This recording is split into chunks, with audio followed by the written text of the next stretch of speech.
वाहिगुरू जी का खालसा वाहिगुरू जी की फतेह। जपजी साहब की लड़ीवार विचार असी कर रहे हैं।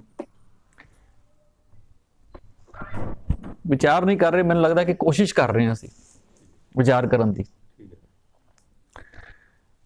क्योंकि कई चीज़ां जिहदे च नवे एंगल तो नवे ढंग दे नाल समझण की कोशिश की है। हो सकता है उहदे विचों कोई साडे विचों एग्री ना भी होए उहदे ते जो गल की जा रही है या जो गल होएगी। तो ऐसा जरूरी नहीं है कि हर बंदा उहदे ते मतलब सैटिस्फाई होए या हर बंदा वो तो एग्री होए। तो अपनी अपनी उड़ान है, अपनी अपनी सोच है, अपनी अपनी असी सानू कोई ऑब्जेक्शन है तो असी उस ऑब्जेक्शन को असी डिस्कस कर सकते हैं बाद दे विच। पर जितनी मैनू समझ आई है, जिस तरीके नाल जिस एंगल तो मैनू समझ आई है, मैं तुहाडे नाल शेयर कर रहा। कोई इंपोज नहीं है किसी ते उन्होंने मन्ने ना मन्ने या उहदे ते वो अपना एग्री होए ना होए। सो इस पूरी बाणी नू समझण वास्ते असी जो आधार बनाया है वो उस पंक्ति नू लैके बनाया कि किव सचियारा होई है किव कूड़ा टुटै पाल, हुक्म रजाई चलना नानक लिखिया नाल। सो असी इस पंक्ति नू आधार लैके समझिया कि सारी बाणी भावें जपजी साहब है तो भावें अगे की गुरु ग्रंथ साहब की बाणी है, सानू इक्को डायरैक्शन वाल लैके जाती है कि सचियार किवें बनना। और सचियार की असी परिभाषा या डेफिनेशन दे असीं समझिया सचियार का मतलब केवल लफ्ज़ों का तोल ते बोल दे विच सच्चे की गल नहीं है। सचियार का मतलब है आनंदित खेड़े च रहना, बिल्कुल full of life, cheerful joyful life दे विच बिल्कुल आनंदित जिन्होंने कहते ना, उस अवस्था की गल की कि वो अवस्था किवें बने। तो उस अवस्था च पहुंचण का हल तरीका सिर्फ एको ही सी जो सानू समझ आया कि तू जो लॉ ऑफ नेचर ने, जो नियम ने, उस नियम के मुताबिक जी अपनी जिंदगी नू ढाल। जे कुदरत के नियम के मुताबिक अपनी जिंदगी नू व्यतीत करता है तो यह सचियार की जी अवस्था जी है वो मिलन की एक संभावना हैगी है तेरी, अदरवाइज जी भटकना ही। और दूसरी जी असी समझने की कोशिश की है कि पंक्ति जी पौड़ी के लास्ट जी पंक्ति है वो उस पौड़ी का जोड़ा निचोड़ सार जोड़ा है नू लगे कि इस तरह वो दिता होया। तो असी कोशिश की है कि पहले उस आखिरी पंक्ति नू भी समझ लीए तो फिर वो पूरी पौड़ी जी है समझनी थोड़ी साढ़े वास्ते सौखी है। सो दो पौड़ियां असी ये ऑलरेडी कर चुके हैं। तो तीसरी पौड़ी जी है वो तुसी पढ़ दो एक बारी। हुक्मी होवन हुक्मी होवन आकार हुक्म न कहा जाई, हुक्मी होवन जी हुक्म मिलै वड़ियाई, हुक्मी उत्तम नीच हुक्म लिख दुख सुख पाइयै, एक ना हुक्मी बख्शीस एक हुक्मी सदा भवाइयै, हुक्म अंदर सबको बाहर हुक्म ना कोई, नानक हुक्म जे बुझै ता होमै कह ना कोई।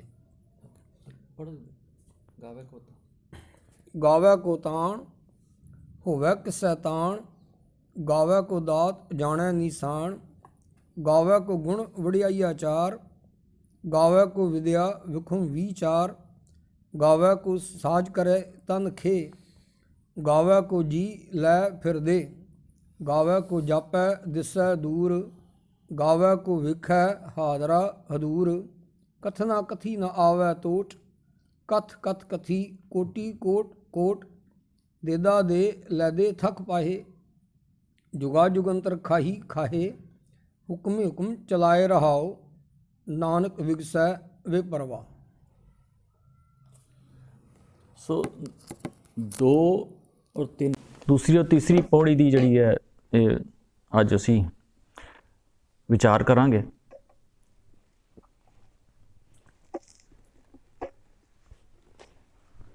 सो जी दूसरी पौड़ी है वो जी अखीर दे विच गुरु साहब कहते हैं नानक हुक्म अंदर सबको बाहर हुक्म ना कोई, नानक हुक्म जे बुझै ता होमै कहे ना कोई।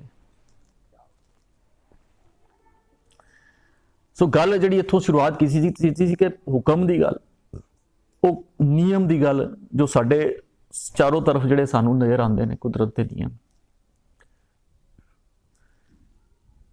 ਹੁਕਮੇ ਅੰਦਰ ਸਭ ਕੋ, ਬਾਹਰ ਹੁਕਮ ਨਾ ਕੋਏ। ਹੁਕਮ ਦੇ, ਉਸ ਨਿਯਮ ਦੇ, ਉਸ ਸਿਸਟਮ ਦੇ ਅੰਦਰ ਹੀ ਸਭ ਕੁਝ ਹੈਗਾ, ਉਸ ਤੋਂ ਬਾਹਰ ਕੁਝ ਵੀ ਨਹੀਂ ਹੈਗਾ। ਨਾਨਕ ਹੁਕਮੇ ਜੇ ਬੁਝੈ, ਤਾਂ ਹਉਮੈ ਕਹੇ ਨਾ ਕੋਏ। ਬਸ ਹੁਕਮ ਨੂੰ ਜਿਹੜਾ ਹੈ ਬੁਝਣਾ ਹੈ।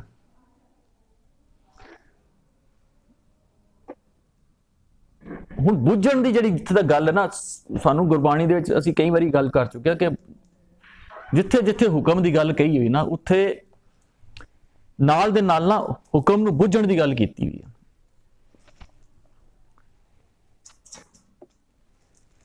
ਇਸ ਤੋਂ ਅੱਗੇ ਵੀ ਆਏਗਾ, ਗੁਰਾਂ ਇੱਕ ਦੇ ਬੁਝਾਈ, ਉਹ ਇੱਕ ਭਾਵ, ਉਹ ਨਿਯਮ। ਇਸ ਤੋਂ ਇਲਾਵਾ ਸਾਨੂੰ ਗੁਰਬਾਣੀ ਦੇ ਹੋਰ ਵੀ ਬੜੀ ਸਾਰੀ ਜਗ੍ਹਾ ਸਾਨੂੰ ਇੱਕੋ ਨਾਮ ਹੁਕਮ ਹੈ, ਨਾਨਕ ਸਤਿਗੁਰ ਦੀਆ ਬੁਝਾਏ ਜੀਓ, ਹੁਕਮ ਬੂਝ ਸੁਖ ਪਾਈਏ। ਸੋ ਬੁੱਝਣਾ ਜਿਹੜੀ ਗੱਲ ਹੈ ਨਾ, ਬੁੱਝਣ ਦਾ ਮਤਲਬ ਹੁੰਦਾ ਕਿ ਕੋਈ ਗੱਲ, ਕੋਈ ਛੁਪੀ ਹੋਈ ਗੱਲ ਹੈ ਇਹਦੇ ਵਿੱਚ, ਕੋਈ ਰਾਜ਼ ਹੈ, ਕੋਈ ਭੇਤ ਹੈ। ਔਰ ਆਮ ਵੀ ਅਸੀਂ ਗੱਲ ਸਮਝਿਆ ਕਿ ਸਾਨੂੰ, ਅਸੀਂ ਜਦੋਂ ਹੁਣ ਅੱਜ ਕੱਲ ਉਹ ਰਿਵਾਜ ਘਟ ਗਿਆ, ਨਹੀਂ ਤੇ ਪਹਿਲੇ ਨਾ ਜਦੋਂ ਇਕੱਠੇ ਬੈਠਦੇ ਹੁੰਦੇ ਸੀ ਬੱਚੇ, ਤੇ ਸਾਡੇ ਘਰਾਂ ਦੇ ਵਿੱਚ ਰਿਵਾਜ ਸੀ ਬੁਝਾਰਤ ਪਾਓ, ਹਨਾ। ਬੁਝਾਰਤ ਪਾਉਣ ਦੀ ਬੜੀ ਇੱਕ, ਹੁਣ ਉਹ ਬੁਝਾਰਤ ਦੇ ਵਿੱਚ ਤੁਸੀਂ ਦੇਖਿਆ ਹੋਣਾ ਕਿ ਬੁਝਾਰਤ ਹੁੰਦੀ ਥੋੜੇ ਲਫ਼ਜ਼ਾਂ ਦੇ, ਉਹਦੇ ਵਿੱਚ ਕੋਈ ਕਾਵਿ ਸ਼ੈਲੀ ਵੀ ਹੁੰਦੀ ਹੈ, ਪਰ ਉਸ ਦੇ ਵਿੱਚ ਜੋ ਲਫ਼ਜ਼ਾਂ ਦੇ ਪਿੱਛੇ ਉਹਦੇ ਹਿਡਨ ਕੋਈ ਚੀਜ਼ ਹੁੰਦੀ ਨਾ, ਜਿਹੜੀ ਛੁਪੀ ਹੋਈ ਚੀਜ਼, ਉਹਨੂੰ ਬੁੱਝਣਾ ਹੁੰਦਾ। ਇਹ ਤਾਂ ਆਮ ਤੌਰ ਤੇ ਹੀ ਕਹਿੰਦੇ ਨੇ ਨਾਨੀ ਚੇਤੇ ਆ ਗਈ। ਹਾਂਜੀ, ਹੁਣ ਨਾਨੀ ਚੇਤੇ ਆ ਗਈ, ਉਹਨੇ ਤਾਂ ਕਹਿ ਦਿੱਤਾ, ਹੁਣ ਉਹਦੇ ਪਿੱਛੇ ਕੀ ਛੁਪਿਆ ਉਹ ਵੀ ਜਾਣਦਾ। ਹੁਣ ਇਹਦੇ ਵਿੱਚ ਸਭ ਤੋਂ ਜਿਹੜੀ ਸਮਝਣ ਦੀ ਗੱਲ ਹੈ ਨਾ, ਹੁਕਮ ਨੂੰ ਬੁੱਝਣ ਦੀ ਗੱਲ। ਜਿਹਨੇ ਹੁਕਮ ਨੂੰ ਬੁੱਝਿਆ, ਹੁਣ ਬੁਝਾਰਤ ਨੂੰ ਅਸੀਂ ਛੋਟਾ ਜਿਹਾ ਐਗਜ਼ਾਮਪਲ ਮੈਂ ਤੁਹਾਨੂੰ, ਜਿਸ ਤਰ੍ਹਾਂ ਇਹਨਾਂ ਨੇ ਐਗਜ਼ਾਮਪਲ ਦਿੱਤਾ, ਮੈਂ ਤੁਹਾਡੇ ਅੱਗੇ ਇੱਕ ਬੁਝਾਰਤ ਰੱਖਾਂ ਪੰਜਾਬੀ ਦੀ ਐਗਜ਼ਾਮਪਲ ਵਾਸਤੇ। ਨਿੱਕੀ ਜਿਹੀ ਪਿਦੜੀ ਪਿੱਦ ਪਿੱਦ ਕਰਦੀ, ਸਾਰੇ ਜਹਾਨ ਦੀ ਲਿੱਦ ਇਕੱਠੀ ਕਰਦੀ, ਹੈ ਨਾ। ਹੁਣ ਜਿਹਦੇ ਵਾਸਤੇ, ਜਿਹਨੂੰ ਤੇ ਪਤਾ ਹੋਇਆ, ਸਾਡੇ ਚੋਂ ਕਿਸੇ ਨੂੰ ਪਤਾ ਹੈ ਇਹਦੀ ਬੁਝਾਰਤ ਦਾ ਮੀਨਿੰਗ, ਇਹਦਾ ਆਨਸਰ, ਉਹਦੇ ਵਾਸਤੇ ਕਿੰਨਾ ਆਸਾਨ ਹੈ। ਮੈਂ ਐਗਜ਼ਾਮਪਲ ਹੀ ਦੱਸ ਰਿਹਾ ਤੁਹਾਨੂੰ। ਔਰ ਜਿਹਨੂੰ ਨਹੀਂ ਪਤਾ, ਉਹ ਸਿਰ ਖਪਾਉਂਦਾ ਰਹਿ ਜਾਏਗਾ ਕਿ ਇਹ ਕੀ ਹੈਗਾ। ਪਤਾ ਹੀ ਆਨਸਰ ਕਿਸੇ ਨੂੰ ਇਹਦਾ। ਨਿੱਕੀ ਜਿਹੀ ਪਿਦੜੀ ਪਿੱਦ ਪਿੱਦ ਕਰਦੀ, ਸਾਰੇ ਜਹਾਨ ਦੀ ਲਿੱਦ ਇਕੱਠੀ ਕਰਦੀ। ਅਸੀਂ ਪਤਾ ਸੀ ਲੇਕਿਨ ਹਾਂ, ਇਹ ਝਾੜੂ ਕਹਿੰਦੇ ਨੇ, ਬੋਕਰ। ਦੇਖੋ, ਹੈਨਾ। ਹੁਣ ਜਿਉਂ ਹੀ ਆਨਸਰ ਪਤਾ ਲੱਗਿਆ ਨਾ, ਸਾਨੂੰ ਕਿੰਨਾ ਈਜ਼ੀ ਲੱਗ ਗਿਆ ਇਹਨੂੰ। ਇਹ ਕੁਝ ਵੀ ਨਹੀਂ ਹੈਗਾ ਇਹਦੇ ਤੇ ਕੁਝ ਵੀ ਨਹੀਂ ਹੈ, ਪੂਰਾ ਝਾੜੂ, ਨਿੱਕੀ ਜਿਹੀ ਪਿਦੜੀ। ਸੋ ਇਸੇ ਤਰ੍ਹਾਂ ਹੁਕਮ ਜਿਹੜਾ ਨਾ, ਨਿਯਮ, ਸਿਸਟਮ ਜਿਹੜਾ ਨਾ, ਇਹ ਵੀ ਬੁੱਝਣ ਦੀ ਗੱਲ ਹੈ। ਜਿਹਨੂੰ ਬੁੱਝ ਗਿਆ ਨਾ, ਜਿਹਦੇ ਵਾਸਤੇ, ਉਹਦੇ ਵਾਸਤੇ ਬੜਾ ਆਸਾਨ ਹੈ। ਉਹ ਜਿਹਨੂੰ ਬੁੱਝਦਾ ਨਹੀਂ ਨਾ, ਉਹਦੇ ਵਾਸਤੇ ਬੜੀ ਗੁੰਝਲਦਾਰ ਚੀਜ਼ ਹੈ। ਕਦੀ ਲੱਗਦਾ ਹੈ ਕਿ ਜੋ ਕੁਝ ਕਰ ਰਿਹਾ ਨਾ, ਜੋ ਕੁਝ ਹੋ ਰਿਹਾ ਉਹ ਮੈਂ ਕਰ ਰਿਹਾ, ਨਹੀਂ ਤੇ ਕਰ ਰਿਹਾ। ਕਦੀ ਲੱਗਦਾ ਹੈ ਕਿ ਜੋ ਕੁਝ ਹੋ ਰਿਹਾ ਪਰਮਾਤਮਾ ਕਰਾ ਰਿਹਾ, ਕੋਈ ਰੱਬ ਕਰਾ ਰਿਹਾ। ਕੋਈ ਕਦੀ ਲੱਗਦਾ ਕਿ ਰੱਬ ਕਿਸੇ ਬੰਦੇ ਤੋਂ ਕਰਾ ਰਿਹਾ। ਮਤਲਬ ਇਸ ਤਰ੍ਹਾਂ ਦੇ ਕਨਫਿਊਜ਼ਨਸ ਹੈਗੇ ਨਾ, ਸਾਰੀਆਂ ਕਨਫਿਊਜ਼ਨਸ ਨੇ ਹੁਕਮ ਦੇ ਬਾਰੇ, ਸਿਸਟਮ ਦੇ ਬਾਰੇ। ਹੁਣ ਜਿਹਨੂੰ ਇਹ ਕਨਫਿਊਜ਼ਨਸ ਨੇ ਨਾ, ਜਿਹਨੇ ਬੁੱਝਿਆ ਨਹੀਂ, ਉਹਦੇ ਵਾਸਤੇ ਹਮੇਸ਼ਾ ਭਰਮ ਭੁਲੇਖਾ ਬਣਿਆ ਰਹਿੰਦਾ ਸਾਰੀ ਜ਼ਿੰਦਗੀ ਦਾ, ਕਿ ਵੀ ਕੀ ਹੈ, ਕੀ ਹੈ, ਮੈਂ ਕਰ ਰਿਹਾ ਕਿ ਕੋਈ ਕਰਵਾ ਰਿਹਾ ਹੈ, ਜਾਂ ਉਹ ਹੀ ਕਰ ਰਿਹਾ ਹੈ, ਕੀ ਹੈ। ਇਹ ਕਨਫਿਊਜ਼ਨ ਹੈ। ਤੇ ਜਿਹਨੇ ਬੁੱਝ ਲਿਆ, ਉਹਦੇ ਵਾਸਤੇ ਬੜੀ ਰੀਡਲ ਖੁੱਲ ਜਾਂਦੀ ਹੈ, ਬੜੀ ਆਸਾਨ ਹੈ। ਜਿਸ ਤਰ੍ਹਾਂ ਅਸੀਂ ਐਗਜ਼ਾਮਪਲ ਸ਼ੇਅਰ ਕੀਤਾ, ਇਸ ਤਰ੍ਹਾਂ ਦੀ ਪਤਾ ਨਹੀਂ ਸੈਂਕੜੇ ਹਜ਼ਾਰਾਂ ਹੀ ਬੁਝਾਰਤਾਂ ਹੈਗੀਆਂ, ਭੇਲੀਆਂ ਹੈਗੀਆਂ। ਸੋ ਸਮਝ ਆ ਜਾਏ ਤੇ ਬੜਾ ਆਸਾਨ, ਨਾ ਸਮਝ ਆਏ ਤੇ ਇਸ ਤੋਂ ਔਖਾ ਚੀਜ਼ ਨਹੀਂ ਹੈਗੀ। ਸੋ ਇਸ ਕਰਕੇ ਇਹਦੇ ਵਾਸਤੇ ਨਾ ਗੁਰੂ ਸਾਹਿਬ ਨੇ ਬੁੱਝੇ ਲਫ਼ਜ਼ ਪਾਇਆ ਕਿ ਬੁੱਝ। ਹੁਣ ਜਿਹੜਾ ਬੁੱਝਦਾ ਨਹੀਂ ਹੈ ਨਾ, ਜਿਹਨੇ ਬੁੱਝ ਲਿਆ, ਉਹਦੇ ਸਾਰੇ ਕੰਮ ਜਿਹੜੇ ਨਾ, ਉਹ ਰੱਬੀ ਨਿਯਮ ਦੇ ਮੁਤਾਬਿਕ ਹੋਣੇ ਸ਼ੁਰੂ ਹੋ ਜਾਂਦੇ ਨੇ। ਤੇ ਜਿਹਨੇ ਬੁੱਝਿਆ ਨਹੀਂ, ਉਹਨੂੰ ਇਹ ਲੱਗਦਾ ਹੈ, ਉਹਦੇ ਵਿੱਚ ਜਿਹੜੇ ਕੰਮ ਹੁੰਦੇ ਨਾ, ਉਹ ਮਨ ਦੇ ਮੁਤਾਬਿਕ ਹੁੰਦੇ ਨੇ, ਔਰ ਉਹ ਫਿਰ ਸਾਰੇ ਹਉਮੈ ਵਾਲੇ ਨੇ। ਜਿਹਨੂੰ ਇਹ ਲੱਗਦਾ ਨਾ ਕਿ ਮੈਂ ਕੋਈ ਐਸਾ ਕੰਮ ਕਰਾਂ ਕਿ ਜਿਹੜਾ ਕਿ ਮੈਂ ਨਿਯਮ ਤੋਂ ਬਾਹਰ ਜਾ ਕੇ ਕਰ ਸਕਦਾ। ਨਿਯਮ ਤੋਂ ਬਾਹਰ ਜਾ ਕੇ ਮਤਲਬ ਮੈਂ ਕੰਮ ਕਰ ਲਵਾਂ ਲੇਕਿਨ ਮੈਂ ਹੋਏ ਉਸਦਾ ਨਿਯਮ ਤੇ ਉਸ ਨਿਯਮ ਦਾ ਮੇਰੇ ਤੇ ਅਸਰ ਨਾ ਹੋਏ। ਇਹ ਪੋਸੀਬਲ ਹੀ ਨਹੀਂ ਹੈ। ਇਹ ਹਉਮੈ ਹੈ। ਇਹੀ ਹਉਮੈ ਹੈ। ਹਉਮੈ ਦਾ ਮਤਲਬ ਕੋਈ ਆਪਣੇ ਰੁਤਬੇ ਦਾ ਜਾਂ ਪੈਸੇ ਦਾ ਜਾਂ ਆਪਣੇ ਫਿਜ਼ੀਕਲ ਕਿਸੇ ਚੀਜ਼ ਦਾ ਹੰਕਾਰ ਦੀ ਗੱਲ ਨਹੀਂ। ਹਉਮੈ ਦਾ ਮਤਲਬ ਹੈ ਕਿ ਮੈਂ ਕੋਈ ਕੰਮ ਕਰ ਰਿਹਾ ਔਰ ਇਸ ਕੰਮ ਕਰਨ ਦਾ ਉਹਦਾ ਰਿਜ਼ਲਟ ਜਿਹੜਾ ਹੈ ਜਾਂ ਜੋ ਵੀ ਉਹਦਾ ਫਾਈਨਲ ਜਿਹੜਾ ਰਿਜ਼ਲਟ ਨਿਕਲੇਗਾ ਉਹ ਮੈਂ ਜਿਹੜਾ ਕੁਦਰਤ ਦੇ ਨਿਯਮ ਤੋਂ ਉਲਟ ਮੈਂ ਕਰ ਦਵਾਂਗਾ। ਯਾਨੀ ਕਿ ਕੋਈ ਬੰਦਾ ਗਲਤ ਚੀਜ਼ਾਂ ਖਾ ਲੇ, ਕੁਝ ਵੀ ਖਾ ਲੇ ਔਰ ਕਹੇ ਕਿ ਮੇਰੇ ਤੇ ਕੋਈ ਅਸਰ ਨਹੀਂ ਹੁੰਦਾ। ਠੀਕ ਹੈ, ਉਹ ਅਸਰ ਨਜ਼ਰ ਨਹੀਂ ਆ ਰਿਹਾ, ਗੱਲ ਵੱਖਰੀ ਹੈ, ਸਾਨੂੰ ਦੇਖਣ 'ਚ ਨਹੀਂ ਆ ਰਿਹਾ ਸਾਡੀ, ਲੇਕਿਨ ਇਹ ਮਤਲਬ ਨਹੀਂ ਹੈ ਕਿ ਉਹਦੇ ਅੰਦਰ ਕੋਈ ਅਸਰ ਉਸ ਚੀਜ਼ ਦਾ ਨਹੀਂ ਹੋਇਆ। ਸਵਾਲ ਹੀ ਨਹੀਂ ਹੁੰਦਾ। ਉਹ ਨਿਯਮ ਤੋਂ ਛੁਟਲਾ ਨਹੀਂ ਸਕਦਾ। ਜੇ ਉਹ ਕਹੇ ਕਿ ਮੇਰੇ ਤੇ ਅਸਰ ਨਹੀਂ ਹੁੰਦਾ, ਕਹਿਣ ਨੂੰ ਕਹਿੰਦਾ ਨਾ ਬੰਦਾ ਮੈਂ ਕਰ ਲਾਂ, ਮੈਂ ਖਾ ਲਾਂ ਜਾਂ ਮੈਂ ਪੀ ਲਾਂ, ਕੁਝ ਨਹੀਂ ਹੁੰਦਾ। ਤਾਂ ਆਮ ਤੌਰ ਤੇ ਕਹਿੰਦੇ ਨੇ ਬਾਬਾ ਹੋਰ ਖਾਣਾ ਕੁਝ ਹਾਂਜੀ, ਜਿੱਤ ਖਾਦੇ ਤਨ ਪੀੜੀਏ ਮਨ ਮੇ ਚਲੇ ਵਿਕਾਰ। ਉਹ ਮਤਲਬ ਕਿ ਜਿਹੜਾ ਖਾਦ ਲਿਆ ਹੁਣ ਜਿਹੜੇ ਉਹਦੇ ਵਿਕਾਰ ਪੈਦਾ ਹੋਣਗੇ। ਹਾਂਜੀ, ਇਹ ਮਤਲਬ ਕਹਿੰਦਾ ਕਿ ਇਹ ਨਿਯਮ ਤੋਂ ਛੁੱਟ ਨਹੀਂ ਸਕਦਾ। ਉਹ ਭਾਵੇਂ ਹੋ ਸਕਦਾ ਉਹ ਨਜ਼ਰ ਨਾ ਆਏ। ਇਸੇ ਕਰਕੇ ਕੋਈ ਕੰਮ ਕਰ ਲੈਂਦਾ ਬੰਦਾ, ਕੋਈ ਗਲਤ ਕੰਮ ਕਰ ਲਵੇ ਔਰ ਉਹ ਕਹੇ ਕਿ ਮੇਰੇ ਮਨ ਤੇ ਉਹਦਾ ਅਸਰ ਨਹੀਂ ਹੋਇਆ, ਨਹੀਂ ਹੋ ਸਕਦਾ, ਮੈਂ ਨਹੀਂ ਲਿਆ ਅਸਰ, ਨਹੀਂ ਹੋ ਸਕਦਾ।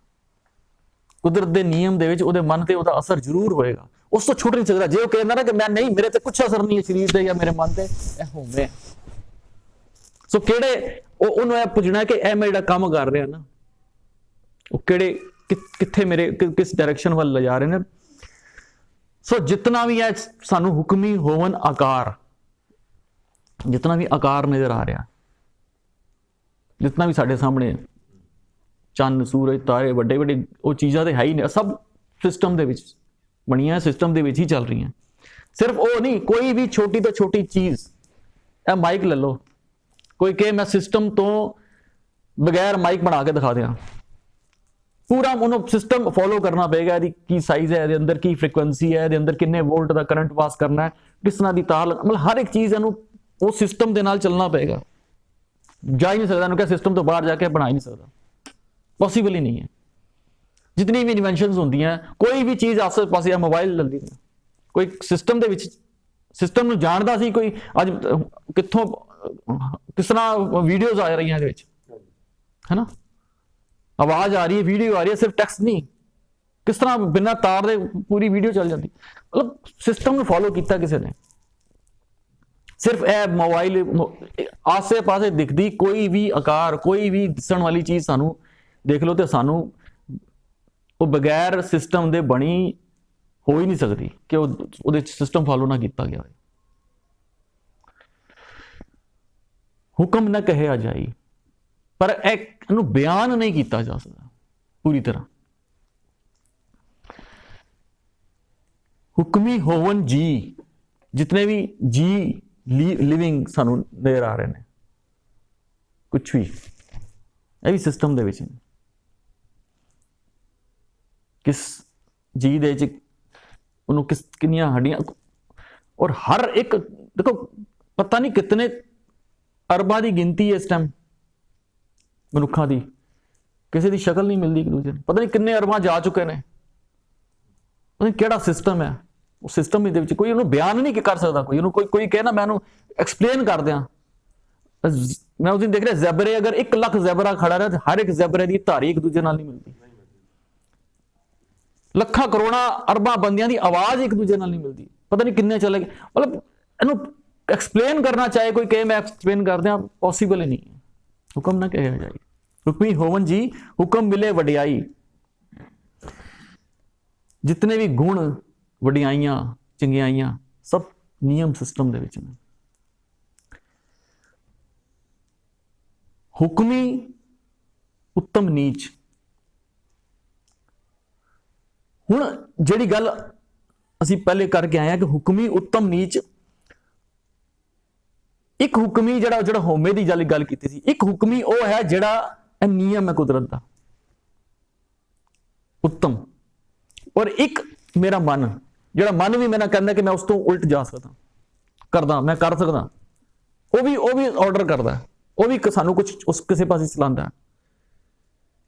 ਹੁਕਮੀ ਉੱਤਮ ਨੀਚ, ਇੱਕ ਉੱਤਮ ਭਾਵ ਸੁਪਰੀਮ ਔਰ ਇੱਕ ਮਨ ਮੇਰਾ ਨੀਵੇਂ ਪੱਧਰ ਦਾ।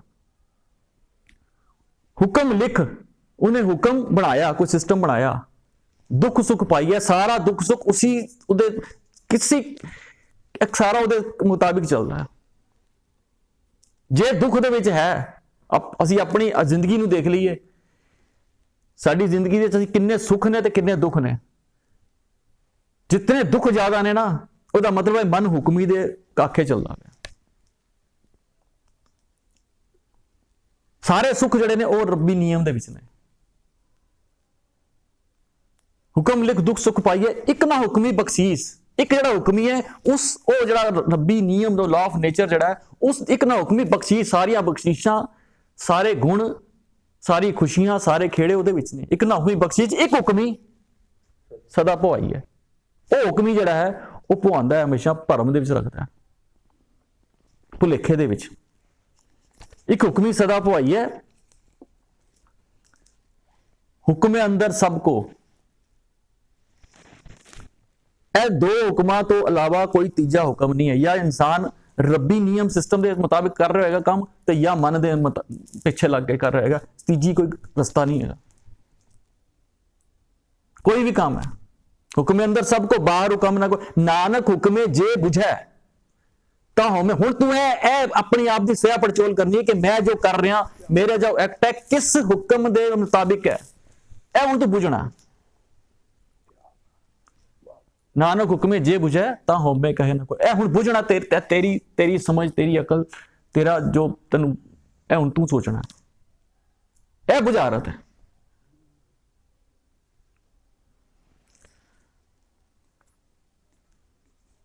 ਹੁਣ ਅਗਲੀ ਜਿਹੜੀ ਪੌੜੀ ਹੈ,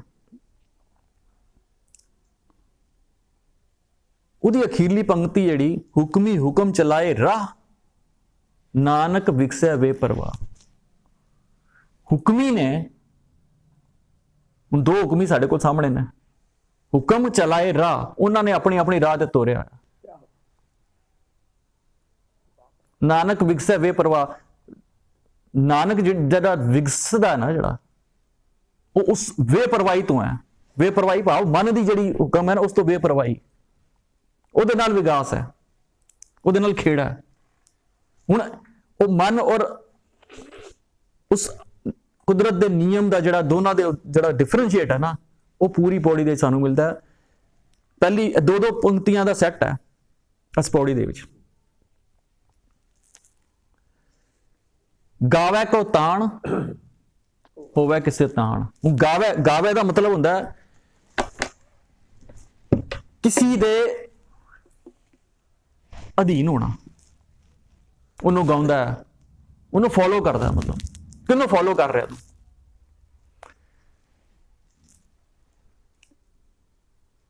ਗਾਵੇ ਕੋ ਤਾਣ, ਤਾਣ ਹੁੰਦਾ ਪਾਵਰ, ਤਾਕਤ ਜਿਹਨੂੰ ਕਹਿੰਦੇ ਅਸੀਂ। ਉਹ ਤਾਕਤ ਫਿਜ਼ੀਕਲ ਹੋ ਸਕਦੀ ਹੈ, ਪੋਲੀਟੀਕਲ ਹੋ ਸਕਦੀ ਹੈ, ਫਾਈਨੈਂਸ਼ੀਅਲ ਹੋ ਸਕਦੀ ਹੈ, ਜਾਂ ਕੋਈ ਹੋਰ ਵੀ ਅਸੀਂ ਤਾਕਤ ਕਹਿ ਸਕਦੇ ਹਾਂ ਕਿਸੇ ਚੀਜ਼, ਜਿਹੜੀ ਤਾਣ, ਪਾਵਰ, એનર્ਜੀ, ਤਾਕਤ ਹੈ ਜਿਹੜੀ।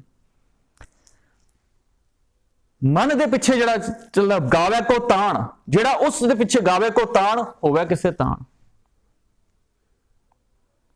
ਉਹ ਜਿਹੜੀ ਤਾਕਤ ਲਈ ਹੈ ਨਾ, ਭਾਵੇਂ ਪੋਲੀਟੀਕਲ ਤਾਕਤ ਲੈ ਲਈ ਕਿਸੇ ਨੇ, ਉਹ ਸੋਚਦਾ ਕਿ ਮੈਂ ਕਿਸੇ ਉਸ ਦੇ ਅਧੀਨ ਚੱਲਦਾ, ਮਨ ਦੇ ਅਧੀਨ। ਹੋਵੇ ਕਿਸੇ ਤਾਣ, ਉਹਦਾ ਤਾਣ ਕਿਸ ਕੰਮ ਦਾ? ਉਹ ਐਕਚੁਅਲ, ਉਹ ਰਿਐਲਿਟੀ ਹੈ ਕਿਆ? ਉਹ ਰੀਅਲ ਸੈਂਸ ਦੇ ਵਿੱਚ ਤਾਕਤ ਹੈ?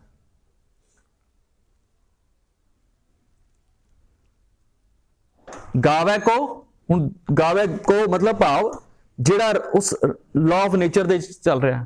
ਗਾਵੇ ਕੋ ਦਾਤ ਜਾਣੈ ਨਿਸ਼ਾਨ, ਜੇ ਉਹਨੂੰ ਕੁਝ ਮਿਲਿਆ, ਜੇ ਉਹਨੇ ਕੁਝ ਹਾਸਲ ਕੀਤਾ, ਤੇ ਉਹ ਨਿਸ਼ਾਨ ਕਰਕੇ ਜਾਣਦਾ, ਭਾਵ ਉਹ ਰੱਬ ਦੇ ਨਿਸ਼ਾਨੀ, ਉਹਦਾ ਚਿੰਨ੍ਹ ਕਰਕੇ ਮੰਨਦਾ ਕਿ ਇਹ ਮੈਨੂੰ ਉਹਦੀ ਦਾਤ ਹੈ, ਉਸ ਨਿਯਮ ਤੋਂ ਮਿਲੇ। ਗਾਵੇ ਕੋ ਗੁਣ ਵਡਿਆਈਆਂ ਚਾਰ, ਗਾਵੇ ਕੋ ਵਿਦਿਆ ਵਿਖਮ ਵਿਚਾਰ। ਇੱਕ ਪਾਸੇ ਗਾਵੇ ਉਹ ਗੁਣ ਵਡਿਆਈਆਂ ਭਾਵ ਬੜੀਆਂ ਲਿਮਿਟੇਸ਼ਨਸ ਹੈ ਉਹਦੀਆਂ। ਔਰ ਦੂਜਾ ਗਾਵੇ ਕੋ ਗੁਣ ਵਡਿਆਈਆਂ, ਗਾਵੇ ਕੋ ਵਿਦਿਆ ਬਿਖਮ ਵਿਚਾਰ, ਉਹ ਬਿਖਮ ਵਿਚਾਰ ਕਰਦਾ, ਜਿਹਨੂੰ ਉਸ ਲਾਅ ਆਫ ਨੇਚਰ ਦੀ, ਉਸ ਕੁਦਰਤ ਦੇ ਨਿਯਮ ਦੀ ਸਮਝ ਆਉਂਦੀ ਹੈ। ਬਿਖਮ ਵਿਚਾਰ, ਬਿਖਮ ਵਿਦਿਆ, ਵਿਦਿਆ ਭਾਵ ਗਿਆਨ, ਬਿਖਮ ਭਾਵ ਔਖਾ, ਔਖਾ ਵਿਚਾਰ, ਔਖਾ ਮਤਲਬ ਵਿਰਲਾ ਹੁੰਦਾ, ਗਹਿਰੀ ਖੋਜ ਕਰਦਾ। ਵਿਖਮ ਵਿਚਾਰ ਭਾਵ ਦੁਨੀਆ ਤੋਂ ਵਿਰਲਾ ਹੋ ਕੇ ਚੱਲਦਾ। ਗਾਵੇ ਕੋ ਸਾਜ ਕਰੇ ਤਨਖੇ, ਮਨ ਦੇ ਗਾਵੇ ਦੇ, ਮਨ ਦੇ ਅਧੀਨਤਾ ਦੇ ਅੰਦਰ ਉਹ ਸਾਰੀ ਜਿਹੜੀ ਉਹਦੇ ਕੰਮ ਨੇ, ਸਾਜ ਕਰੇ ਤਨ ਖੇ, ਉਹ ਖੇ ਜਿਹੜੀ ਤਨ ਹੈ ਨਾ, ਤਨ ਖੇ ਜਿਹੜੀ ਹੈ ਉਹਨੂੰ ਸਜਾਉਣ ਦੇ ਵਿੱਚ, ਉਹਨੂੰ ਘੁਮਾ ਲਵਾਂ, ਉਹਨੂੰ ਖਵਾ ਲਵਾਂ, ਉਹਨੂੰ ਮੈਂ ਤਾਕਤਵਰ ਬਣਾ ਲਵਾਂ, ਮਤਲਬ ਸੈਲਫਿਸ਼ਨੈਸ ਨਾ ਦੀ ਲਾਈਫ, ਇਸ ਖੇ ਨੂੰ। ਗਾਵੇ ਕੋ ਸਾਜ ਕਰੇ ਤਨਖੇ, ਗਾਵੇ ਕੋ ਜੀ ਲੈ ਫਿਰ ਦੇ। ਉਹ ਜਿਹੜਾ ਰੱਬੀ ਨਿਯਮ, ਜਿਹੜਾ ਉਸ ਕੁਦਰਤ ਦੇ ਨਿਯਮ ਜੀ ਲੈ, ਉਹ ਜੀ ਭਾਵ ਉਹ ਜਿਹੜੀ ਲਾਈਫ ਹੈ, ਉਹ ਜਿਹੜੀ એનર્ਜੀ ਹੈ, ਇਸ ਦੇਹ ਨੂੰ ਦਿੰਦਾ।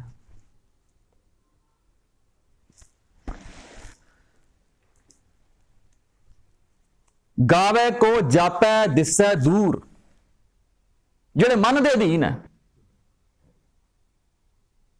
ਉਹਨੂੰ ਦੂਰ ਹੀ ਦਿਸਦਾ ਹੈ।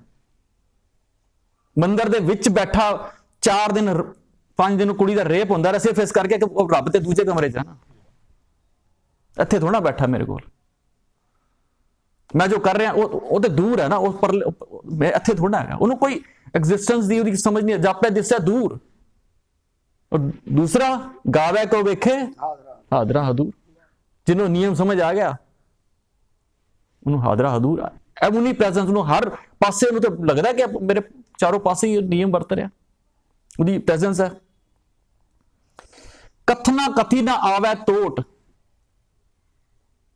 ਉਹਨੂੰ ਉਹਦੇ ਕਥਨਾ ਦੇ ਵਿੱਚ ਹੈ ਹੀ ਨਹੀਂ, ਕਥਨਾ ਕਥੀ ਨਾ ਆਵੇ ਟੋਟ। ਉਹ ਜਿਹੜਾ ਬੇਅੰਤ ਹੈ ਉਹਦੇ ਕਥਨਾ ਦੇ ਭਾਵ ਉਹਦੀ ਜਿਹੜੀ ਐਕਟ ਨੇ, ਲਫ਼ਜ਼ ਨਹੀਂ, ਅੰਦਰਲੀ ਦੀ ਗੱਲ ਹੈ। ਕਥਨਾ ਕਥੀ ਨਾ ਆਵੇ ਟੋਟ, ਕਥ ਕਥ ਕਥੀ ਕੋਟੀ ਕੋਟ ਕੋਟ। ਰੱਬੀ ਨਿਯਮ ਦੇ ਉਹ ਤੇ ਹੁਣ ਪਾਰਕ ਦੇ ਤੁਸੀਂ ਚਲੇ ਜਾਓ, ਤੁਸੀਂ ਉਹਨੂੰ ਪੁੱਛੋ ਕਿਸੇ ਨੂੰ ਮਨ ਦੇ ਅਧੀਨ ਜਿਹੜਾ, ਉਹਨੂੰ ਪੁੱਛੇ ਰੱਬ ਕਿੱਥੇ, ਔਰ ਕਹੇਗਾ ਜੀ ਜ਼ਿਆਦਾ ਤੋਂ ਜ਼ਿਆਦਾ ਐਕਸਪਲੇਨ ਕਰ ਲੇਗਾ ਕਿ ਸੂਰਜ ਹੈ, ਧੁੱਪ ਚੜੀ ਹੈ, ਦਿਨ ਚੜਿਆ ਹੈ। ਲੇਕਿਨ ਜਿਹੜਾ ਕੁਦਰਤ ਦੇ ਨਿਯਮ ਨੂੰ ਜਾਣਦਾ ਨਾ, ਉਹ ਇੱਕ ਇੱਕ ਪੱਤਾ, ਇੱਕ ਇੱਕ ਘਾਹ ਦੇ ਤਿਨਕੇ ਨੂੰ ਨਾ, ਉਹ ਨਿਯਮ ਨੂੰ ਸਮਝ ਆ ਜਾਂਦਾ, ਜ਼ਰਰੇ ਜ਼ਰਰੇ ਦੇ ਜਿਹਨੂੰ ਨਜ਼ਰ ਆਉਂਦਾ। ਐਕਸਪਲੇਨੇਸ਼ਨ ਉਹਦੇ ਕੋਲ ਜਿੰਨੀ ਹੈਗੀ ਨਾ, ਉਹਦੇ ਕੋਲ ਨਹੀਂ ਹੋ ਸਕਦੀ। ਕਥ ਕਥ ਕਥੀ ਕੋਟੀ ਕੋਟ ਕੋਟ, ਦੇਂਦਾ ਦੇ ਲੈਂਦੇ ਥੱਕ ਪਾਏ। ਦੇਣ ਵਾਲਾ ਜਿਹੜਾ ਲੈਣ ਵਾਲਾ ਹੈ ਨਾ, ਮਨ ਦੇ ਅਧੀਨ ਥੱਕ ਜਾਂਦਾ ਹੈ, ਭਾਵੇਂ ਫਿਜ਼ੀਕਲ ਹੈ, ਭਾਵੇਂ ਪੋਲੀਟੀਕਲ ਹੈ, ਭਾਵੇਂ ਫਾਈਨੈਂਸ਼ੀਅਲ ਹੈ, ਅਖੀਰ ਹਾਰ ਜਾਂਦਾ, ਖਤਮ ਹੋ ਗਿਆ, ਜ਼ਿੰਦਗੀ ਵੀ ਖਤਮ ਹੋ ਗਈ। ਕਿੰਨਾ ਘੁੰਮ ਲੇਗਾ, ਅਖੀਰ ਗੋਡੇ ਜਵਾਬ ਦੇ ਦਿੰਦੇ ਨੇ, ਕਿੰਨਾ ਖਾ ਲੇਗਾ, ਅਖੀਰ ਦੰਦ ਜਵਾਬ ਦੇ ਦਿੰਦੇ ਨੇ। ਜੁਗਾ ਜੁਗੰਤਰ ਖਾਈ ਖਾਏ, ਉਹ ਜੁਗਾ ਜੁਗੰਤਰਾਂ ਤੋਂ ਇਹ ਹੁਣੇ ਗੱਲ ਕਰ ਰਹੇ ਸੀ ਸਾਹਿਬਜ਼ਾਦਿਆਂ ਦੀ, ਪਤਾ ਨਹੀਂ ਕਿਤਨੇ 300 ਸਾਲ ਤੋਂ ਉੱਪਰ ਹੋ ਗਏ ਨੇ, और इस तो पीछे चले जाइए, पता नहीं कोई नाम ले ली, पता नहीं कितने सैकड़े हजारों साल हो गए होंगे, अज भी वो जींदे ने अपने गुणा करके। जुगा जुगंतर खाई खाए, हुक्मी हुक्म चलाए राह। हुक्मी जिहड़ा ना, वो दोनों हुक्मी जिहड़े ने जिन्हां दे उपर जिक्र कीता, ये अपने अपने राह ते चला रहे ने। पर नानक साहब कहंदे ने, नानक विगसै वे परवाह।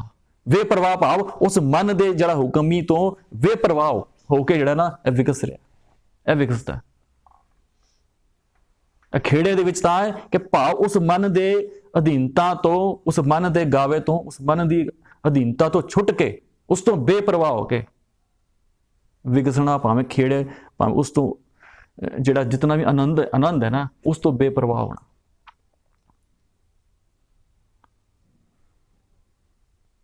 सो गल सारी उसी डायरैक्शन दे विच जा रही है कि सचियारा हुई है कि कूड़ा टुੱਟਾ पाल। मैनूं जितना समझ आया मैं तुहाडे नाल शेयर कीता।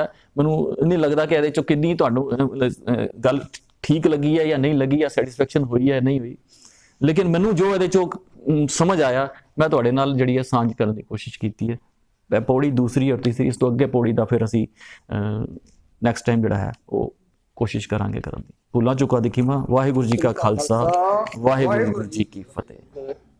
ਕਈ ਸਾਲ ਪਹਿਲੇ ਗੱਲ ਹੋਈ